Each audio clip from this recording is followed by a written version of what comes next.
যার অন্তরে সরিষা পরিমাণ অহংকার থাকবে সে ব্যক্তি জান্নাতে যাবে না। আর এই রিয়া এবং অহংকারের এক্সাম্পল প্রিয় নবী মুহাম্মদ সাল্লাল্লাহু আলাইহি ওয়াসাল্লাম এভাবে দিয়েছেন যে একটা অন্ধকার রাতে কালো পাথরের উপরে কালো পিঁপড়া যদি হেঁটে যায়, এটা যত সূক্ষ্ম, রিয়া এবং অহংকার ততই সূক্ষ্ম। নিজের অজান্তেই নিজের মধ্যে চলে আসবে, আপনি বুঝতে পারবেন না। যেটা আমরা ছেড়ে এসেছি 1400 বছর আগে, ওটাই ইসলাম। এখন আমরা যা করছি এর সব কিছু ইসলাম না।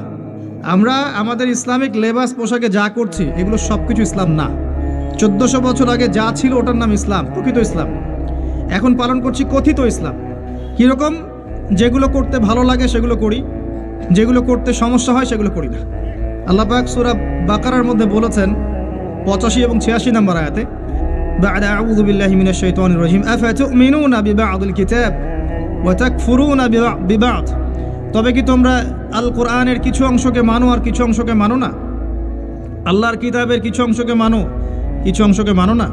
ফামা জাযাউ মান ইয়াফআলু যালিক ইল্লা খিজিয়ুন ফিল হায়াতিদ দুনিয়া। যারা এমন কাজ করবে, আল্লাহর কিতাবের আল্লাহর বিধানের কিছু অংশকে মানবে, কিছু অংশকে মানবে না, তাদের জাযা বা প্রতিদান হচ্ছে এই দুনিয়াতেই আল্লাহ পাক তাদেরকে লাঞ্ছিত করে দিবেন। বলেন নাউযুবিল্লাহ। ওয়া ইয়াউমাল কিয়ামাহ ইউরাদ্দুনা ইলা আশাদ্দিল আযাব। আর কিয়ামতের মাঠে তাদেরকে সবচেয়ে মর্মান্তিক শাস্তি দেওয়া হবে। আবারও বলেন নাউযুবিল্লাহ। বাস্তবতা দেখেন, 90% মুসলিমের কান্ট্রি বলি আমরা, নিজে আপনি দেখবেন 90% মানুষ নামাজ পড়ে না। এমনই হয় বাস্তবতা। আর যারা 5 ওয়াক্ত নামাজ পড়ে দেখবেন বিনয়ী হয়, অহংকার মুক্ত হয়, নীরব থাকে, ঝামেলা এড়িয়ে চলে। পৃথিবীর ম্যাক্সিমাম মানুষ যদি বলে যে সুদ হালাল, হালাল হবে? জেনা হালাল, হালাল হবে? মদের লাইসেন্স দাও, দেওয়া যাবে? একটা আল্লাহর বান্দা যদি দাঁড়িয়ে বলেন যে মদ হারাম, সুদ হারাম, জেনা হারাম, সেটা হারাম থাকবে না? এটা আল্লাহ পাকের বিধান। যখন আপনি অডিয়েন্সকে বলবেন আল কোরআনের আলো ঘরে ঘরে জ্বালো, আপনারা সবাই রাজি আছেন? বলবে হ্যাঁ, সবাই রাজি আছে। প্রত্যেকের ঘরগুলো ঘুরে দেখেন, প্রত্যেকটা ঘরে একটা করে মানুষ পান কিনা যে পবিত্র কোরআন বিশুদ্ধ করে তেলাওয়াত করতে জানে। আর কতটুক বিশুদ্ধ হয়, আমাদের এই ভাইদের মতো আলেমদের কাছে আসবেন, তেলাওয়াত শোনাবেন, তারাই বলে দিবে কতটুক শুদ্ধ হয়। আমি আপনাকে বাস্তবতা আগে দেখাচ্ছি, মুসলিমদের করণীয়তে পড়ে যাচ্ছে। এবার আসেন, যারা কোরআন পড়া জানে বা যারা হাফেজে কোরআন হয়েছে বা যারা জীবনে অন্তত কোরআনটা বিশুদ্ধ করে তেলাওয়াত করা শিখেছেন, তাদের মধ্যে কত পার্সেন্ট মানুষ কোরআনের অর্থটা জানে? যারা মাদ্রাসা ব্যাকগ্রাউন্ডে পড়েন তাদের কথা ডিফারেন্ট, কিন্তু বাংলাদেশে প্রচুর মানুষ, কয়েক কোটি মানুষ কিন্তু জেনারেল ব্যাকগ্রাউন্ড থেকে আমরা পড়াশোনা করে বের হই। তাদের মধ্যে কতজন মানুষ কোরআন জীবনে পড়েছে, অর্থ বুঝেছে, বা 10টা-20টা সূরা মুখস্থ করেছে? খুঁজে বের করেন। 20-30 বছর পড়াশোনা করেও দেখবেন ওযুর ফরজ কয়টা জানে না, নামাজের ফরজ কয়টা জানে না, যাকাতের নিসাব বলতে পারবে না। জিজ্ঞাসা করেন এখন আরবি কোন মাস চলছে, বলতে পারবে না। কোনো সম্পর্কই নাই দিনের সাথে। সম্পর্ক এতটুকু, জুমার দিনে যেতে হয়, মসজিদে যাই, ইমাম সাহেব আরবি দিয়ে জানে কী বলে, শুনি, 2 রাকাত নামাজ পড়ে খোরমা দেয়, নিয়ে চলে আসে। কোরআন আমরা টুকটাক বুঝি ভাঙাচোরা। আমরা আবার কোরআনের আদেশ এবং নিষেধ কতটুকু মেনে চলি, এটা একটা বড় বিষয়। যারা আমরা কোরআন হাদিস কিছুটা বুঝি, তারা আবার কোরআনের আদেশ মানে কিনা, নিষেধ বর্জন করে কিনা, এটা আরেকটা বড় বিষয়। বাস্তবতা এমন, বাস্তবতা দেখবেন কতগুলো ফ্যামিলি পান যেই ফ্যামিলিগুলোর মধ্যে পর্দা কায়েম আছে। খুঁজে দেখেন, আপনি নিজের পরিবার থেকে শুরু করেন, আমি আমার পরিবার থেকে শুরু করি, আপনি আপনার থেকে শুরু করেন, আপনার আত্মীয়দেরকে দেখেন, বংশকে দেখেন, সমাজকে দেখেন, আপনি খুঁজে পাবেন কতগুলো পরিবার পাবেন যেখানে পর্দার বিধান কায়েম আছে। পরিবারের মেয়ে পর্দা করে, মা পর্দা করে, বোন পর্দা করে, অল্প সংখ্যক, ইল্লা মাশাআল্লাহ। হ্যাঁ, এমনও পরিবার আছে যেই পরিবারের সদস্যরা জীবন চলে গেলেও পর্দা ছাড়বে না, এমনও আছে। এমনও পরিবার আছে পরিবারের প্রত্যেক সদস্য আলেম। এমনও পরিবার আছে যে নামাজ না পড়লে পরিবারে ভাত দেওয়া হয় না, এমনও আছে। এগুলোর সংখ্যা কত? নিতান্তই কম, নিতান্তই কম। বাস্তবতায় আসেন আপনি, বাস্তবতা এমন, এগুলোর সয়লাভ চলছে। আবার একটা বড় ইস্যু বলি, মুসলিমদের কথা বলছি।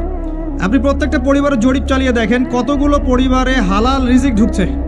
হালাল রিজিক, মাথার ঘাম পায়ে ফেলা হালাল রিজিক পরিবারে ঢুকছে, হালাল খেয়ে পরিবার পরিজন জীবনযাপন করছে। কতটা পরিবারে? ম্যাক্সিমাম পরিবার সুদখোর, ম্যাক্সিমাম। যে আমি নিজেকে সুদ থেকে মুক্ত মনে করছি, মনে করেন আমি একটা বাসায় ভাড়া থাকি, কথার কথা, মনে করেন কথার কথা। এখন ধরেন বাসার মালিক সুদি ব্যাংক থেকে লোন নিয়ে বাড়ি করেছে, কথার কথা, এক্সাম্পল দিচ্ছি। এখন এই টাকাগুলো, ভাড়াটিয়াদের টাকাগুলো নিয়ে তিনি ব্যাংকের লোন শোধ করেন। কথা বুঝতে পারছেন? আর একবার লোন নিলে তো শোধ করা চারটাখানি কথা না, চক্রবৃদ্ধি হারে বাড়তে থাকবে। এটাই ওদের উদ্দেশ্য ছিল, রক্ত চুষে খাওয়া সাক, যার ফলে ধনী ধনী হতে থাকে, গরিব আস্তে আস্তে আরও গরিব হতে থাকে। আর আমি অনেকদিন বলেছি এটা মায়ের সাথে জেনা করার মতো পাপ এবং আল্লাহ এবং তার রাসূলের সাথে যুদ্ধ করার মতো পাপ। দলিল আপনি সহিহ বুখারী খোলেন আর সূরা বাকারা পড়েন। সহিহ বুখারীতে আরও আছে 36 বার জেনা করলে যে গুনাহ হয়, 1 দিরহাম সুদ খেলে সেই গুনাহ হয়।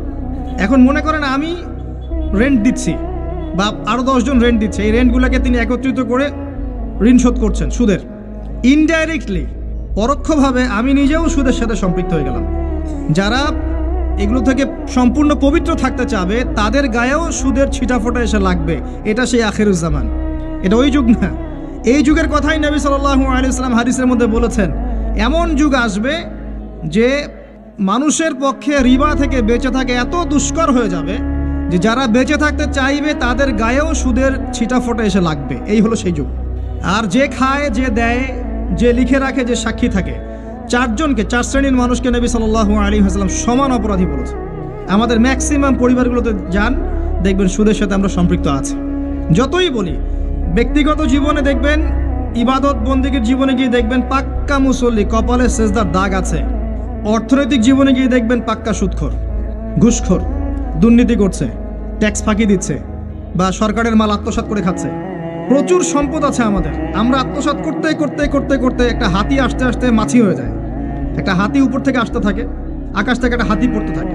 হাতি পড়তে পড়তে পড়তে পড়তে দেখবেন আপনার কাছে আস্তে আস্তে মাছি হয়ে গেছে।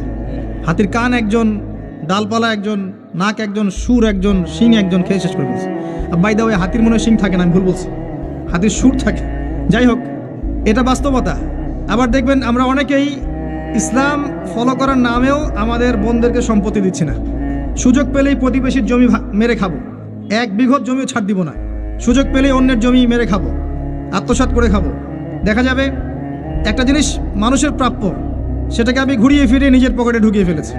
চাকরিতে যাবেন, টেবিলের নিচ দিয়ে টাকা না দিলে আপনার জব হবে না। আর আপনি বলছেন যে এখন তো দেওয়াই লাগছে, কিছু করার নাই, না দিলে তো আমার চাকরিটা হবে না। মানে এটা আপনি ঘুরিয়ে জায়েজ করলেন আর কি। আবার কিছু দাড়িওয়ালা মুফতি সাহেবও থাকবেন, দেখা যাবে বলবে হ্যাঁ এটা করা যায়, কারণ এখন তো এই যুগে চলছে, ওটা না করলে তুমি তো চাকরি পাবা না। ঘুরিয়ে ফিরিয়ে সিচুয়েশন এমন করেছি আমরা। বাস্তবতা এমন। নিচু স্কেলগুলো তো দেখাচ্ছি আপনাকে, নিচু স্কেলগুলো। 5 ওয়াক্ত সলাত এটা এমন একটা বিষয় ছিল উম্মার মধ্যে যে একজন মুসলিম 5 ওয়াক্ত সলাত পড়ে না, এটা চিন্তাই করা যেত না। শতাব্দীর পর শতাব্দী এমন জেনারেশন চলে গেছে যারা 5 ওয়াক্ত নামাজ পড়তো না, মুসলিম পরিবারের সন্তান, এটা কল্পনাও করা যেত না। এখন অ্যাভেলেবেল, ঘরে ঘরে দেখবেন বেনামাজিদের ভর্তি। মুসলিম মেয়েরা পর্দা করবে না, এটা কল্পনাও করা যেত না। এখন ঘরে ঘরে দেখবেন জিন্স আর গেঞ্জি, ছেলেদের পোশাক পরে রাস্তাঘাটে ঘুরছে। ইভেন গ্রামগুলোতেও, গ্রামে অনেক সময় এমন এমন দৃশ্য দেখা গেছে চোখে, দেখে আমরা মনে করতেছি আমরা কি ঢাকা শহরে আছি নাকি এটা নিউ ইয়র্ক। আবার গ্রামের মেয়েরা আবার অত্যাধুনিক, কপি করতে করতে দেখা যায় অনেক সময় শহরের মেয়েদেরকে হার মানিয়ে ফেলে। এটা কল্পনায় ছিল না যে মেয়েরা এমন পোশাক পরে ঘোরে। মুসলিম পরিবারের মানুষ কোরআন তেলাওয়াত করতে পারে না, এমনটা হিস্ট্রিতে কখনো ছিল না, খুব কম, রেয়ার। এখন এসে দেখবেন এটা অ্যাভেলেবেল, ঘরে ঘরে দেখবেন কোরআন পড়তে পারে না। একটা মক্তবের বাচ্চার যে যোগ্যতা, দেখবেন জেনারেল পড়ুয়া BBA করে বের হয়েছে, ওর সেই যোগ্যতা নাই কোরআনের ক্ষেত্রে। একটা মাদ্রাসার ছোট ক্লাসের বাচ্চা, ক্লাস 5-6-এ পড়ে, দেখবেন কোরআন যেভাবে পড়তে পারে, একজন বাইরে থেকে ডিগ্রি নিয়ে আসছে সেটা পড়তে পারে না। এরপরেও সে বলছে আমি শিক্ষিত, এবং সেখান থেকে পাশ করে এসে বলছে যে ইসলাম এই যুগে চলে না, ওই যুগে চলতো, পর্দার বিধানগুলো আসলে ওই যুগে ভালো ছিল, এই যুগে এগুলো চলে না, এটা এগিয়ে যাওয়ার যুগ, এটা কো এডুকেশনের যুগ, এবং এটা হচ্ছে ফ্রি মিক্সিংয়ের যুগ। ফ্রি মিক্সিং বোঝেন তো, নারী পুরুষ একসাথে চলবে, মাহারাম গায়রে মাহারাম একাকার, এটার নাম ফ্রি মিক্সিং। যেমনটা আপনার স্কুলে চলছেন, কলেজে চলছেন, ইভেন জব সেক্টরেও চলছেন, প্রতিটা সেক্টরেই চলছেন, ইভেন পলিটিক্যাল ক্ষেত্রেও চলছেন ফ্রি মিক্সিং। মিছিল করছেন, সামনে মহিলা, পিছনে আপনি, ফ্রি মিক্সিং। কোনো ওয়াজ মাহফিলে দেখলাম যে মহিলা এসে বক্তব্য দিচ্ছে, পাশে আলেম বসে আছেন, চা খাচ্ছেন। আপনি কোথায় আছেন প্রিয় ভাই? বলতে থাকলে অনেক কষ্ট পাই, গলার ভয়েস উঁচু হয়ে যায়, অনেকের খারাপ লাগে। কিন্তু কিছু বিষয় না বললে হক আদায় হয় না, আল্লাহর কাছে জবাবদিহি করতে হবে তখন। এই জন্য কিছু বাস্তবতা আপনাকে বোঝানোর চেষ্টা করছি, এবং এর মধ্যে ইনশাআল্লাহ আমি কিছু সলিউশন আপনাকে দেওয়ার চেষ্টা করব, নিজেকে এবং আপনাকেও। বলাটা অনেক সহজ, করাটা খুব কঠিন। আল্লাহ পাক এটাই বলেছেন সূরা সফের মধ্যে, লিমা তাকুলুনা মা লা তাফআলুন, তোমরা এমন কথা কেন বলো যা তোমরা নিজেরা করো না। কাবুরা মাকতান ইনদাল্লাহি আন তাকুলু মা লা তাফআলুন, আল্লাহর কাছে অত্যন্ত নিকৃষ্ট এই কাজটা যে তোমরা নিজেরা করো না কিন্তু মানুষকে বলবে। আমি মেরাজের সময় একটা হাদিস মনে করাই আপনাদেরকে। তো এখানে নবী সাল্লাল্লাহু আলাইহি ওয়াসাল্লাম কিছু শাস্তি দেখে এসেছিলেন। তার মধ্যে একটা শাস্তি ছিল এমন যে এক শ্রেণীর মানুষের জিহ্বাকে আগুনের কেচি দিয়ে কেটে দেওয়া হচ্ছে। নবী সাল্লাল্লাহু আলাইহি ওয়াসাল্লাম জিজ্ঞাসা করলেন, এরা কারা? তাকে বলা হলো, এরা আপনার উম্মতের সেই সব ব্যক্তি যারা ছিল উম্মতের বক্তা এবং দায়ী এবং আলেম, এই টাইপের মানুষ আর কি, যারা মানুষকে অনেক সুন্দর সুন্দর কথা বলতো, নিজেরা আমল করতো না। আল্লাহ পাক আমাদেরকে হেফাজত করুন। আমি অনেস্টলি বলছি, আমি যা জানি, যতটুকু আল্লাহ পাক আমাকে জ্ঞান দিয়েছেন, এর 30% আমি আপনাদেরকে বলতে পারি না যা আমি জানি, আর আমি খুব কমই জানি। আপনি যত পড়াশোনা করবেন, যত বড় বড় আলেম ওলামার কাছে গিয়ে পড়ে থাকবেন, আপনি তত ফিল করবেন যে আপনি কিছুই জানেন না। আর আপনি যত চটি বই পড়ে মৌলানা হয়ে যাবেন, 2-4টা অনুবাদ পড়ে হাদিসের বলবেন আমি মুফতি হয়ে গেছি, তখন আপনার কাছে মনে হবে আমি অনেক জানি, আমার চেয়ে বড় জ্ঞানের কে আছে, আমি হকের ডিলার, আমি জান্নাতের ডিলার, আসো লিজ লাগলে নিয়ে যাও, ভাবখানা এরকম। তো আমি 30-40%ও বলতে পারি না, আর যতটুকু পারি তার মনে হয় 50-60% আমল করতে পারি না। যদি এখানে কোনো গজব আসে, আল্লাহ পাকের আল্লাহ না করুক, তাহলে সবার আগে উচিত হবে আমার এখান থেকে চলে যাওয়া। হয়তো আমার কারণেই গজবটা এসেছে। আল্লাহ রাব্বুল আলামিন বলেছেন, ইয়া আইয়ুহাল্লাযীনা আমানু, হে মুমিনগণ, আলাইকুম আনফুসাকুম, তোমরা নিজেদের নফসের খবর নাও, নিজেদের নফসকে ঠিক করো, নিজে ভালো হও। যেভাবেই আপনি ব্যাখ্যা করেন অর্থটা এমন, নিজে আগে ভালো হও, নিজের নফসকে ঠিক করো, নিজের নফসের খবর নাও। লা ইয়াদুররুকুম মান দাল্লা ইন ইহতাদাইতুম, তোমরা যদি হেদায়েত